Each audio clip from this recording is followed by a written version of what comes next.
Hello hello सम्पूर्ण मित्रहरू, आज म जापानबाट एउटा भिडियो पोस्ट गर्दैछु। जापानको बारेमा केही ज्ञान भएको कुराहरू, केही देखिएको कुराहरू यहाँहरूलाई सेयर गर्दैछु। हाम्रो नेपालमा कटुस भनेर भन्छौँ, यहाँ पनि कटुस हुने रहेछ। यो बाटोभरि यस्तो कटुसहरू, यो यसो गरी पुरै यो बाटोभरि यस्तो कटुस, यो यसो गरी जताततै हुने रहेछ। यो पुरा बाटोतिर यसरी कटुसै कटुस हुने रहेछ। यो कटुस हो, यो कटुस हो। यो ट्याक्क यो हाम्रो नेपालमा हुने कटुस यो बाटोभरि कसैले नखाने रहेछ। यो यसो गरेर जताततै छरिएको हुने रहेछ। यो चाहिँ यहाँको कटुसको बोट यहाँ देख्न सकिन्छ। यो कति छ भने यो पुरा बाटोभरि कटुसै कटुसी यस्तो छ। यहाँ आमा यो कसैले नटिप्ने चाहिँ, यो टिपेर नखाने रहेछ। यहाँतिर यस्तो खानु जाने रहेछ। अनि एउटा कुरा भने, अरू कुरा हामीले इन्टरनेटतिर अथवा कुन ठुल्ठुलो फोटोहरूतिर देखिन्थ्यो। यो रुख पहेँलो रुख भएको, यो आर्टिफिसियल होला भनेको साँच्चैकै यो रुखै पहेँलो हुँदो रहेछ। सबै रुखै यो पहेँलो हुने रहेछ, पातै पहेँलो हुने रहेछ। यहाँ एउटा पनि पात हरियो नदेखिने रहेछ। यो सबै पहेँलो रुख हुने रहेछ।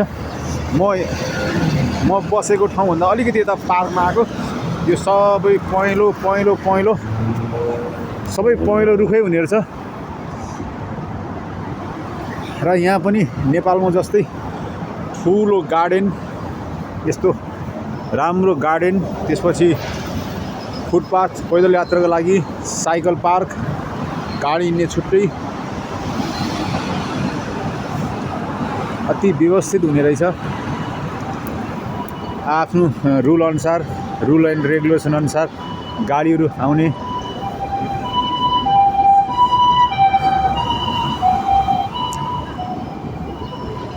यस्तो पहेँलो रुखहरूले गर्दा यो के को रुख हो थाहा भएन, तर हेर्दा अत्यन्तै मनमोहक हुने पहेँलो खालको, सबै रुखै पहेँलो, पातै पहेँलो, यो बाटोभरि झरेको सबै पहेँलो, अत्यन्तै मनमोहक सुन्दर लाग्ने रहेछ। म पनि बिहानीको लगभग यो 7:30 बजेको समयमा बाहिर यसो पार्कतिर हावा खानु, घुम्न, टहलिन आएँ र यो मनमोहक दृश्य देखेँ। र यो मनमोहक दृश्य मेरो साथीभाइ मित्रहरूलाई पनि जानकारी होस् यहाँको बारेमा केही भनेर मैले यो भिडियो हालेँ। यसो हेरेर आफ्नो प्रतिक्रियाहरू जनाउनु होला। र हामी चाहिँ यहाँ लगभग धेरै मान्छेहरू, गरिबहरू भनौँ, अलि पैसा नहुनेहरू चाहिँ सरकारी अपार्टमेन्टल हुने रहेछ। यहाँ सरकारी अपार्टमेन्टलमा बस्ने रहेछ। र यहाँ चाहिँ धेरैवटा सरकारी अपार्टमेन्टलहरू रहेछ। यो सरकारी भवनहरूमा चाहिँ थोरै थोरै पैसा तिरेर बस्नु पाइन्छ। यो सबै सरकारी भवनहरू हो। यहाँ एउटा कलोनीमा लगभग 100औँको सङ्ख्यामा यस्ता खाले सरकारी भवन हुने रहेछ। एउटा फ्ल्याटलाई यो 20-25 हजार रुपियाँ यहीँको तिरेर एउटा फ्ल्याट पुरै किन्नु पाइने रहेछ।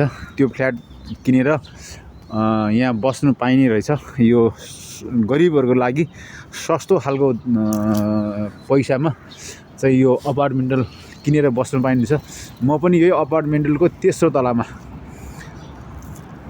यसरी छु। यो ठुलो अपार्टमेन्ट देखिएको छ, यसको तेस्रो तलामा म बस्ने ठाउँ हो। मेरो छोरीहरू, ज्वाइँहरू, 2टा छोरी यहीँ छ र म यहीँ बसेको।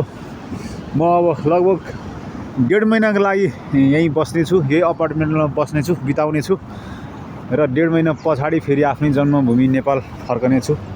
मैले यो कुराहरू मित्रहरूलाई, साथीहरूलाई जानकारी गराएँ।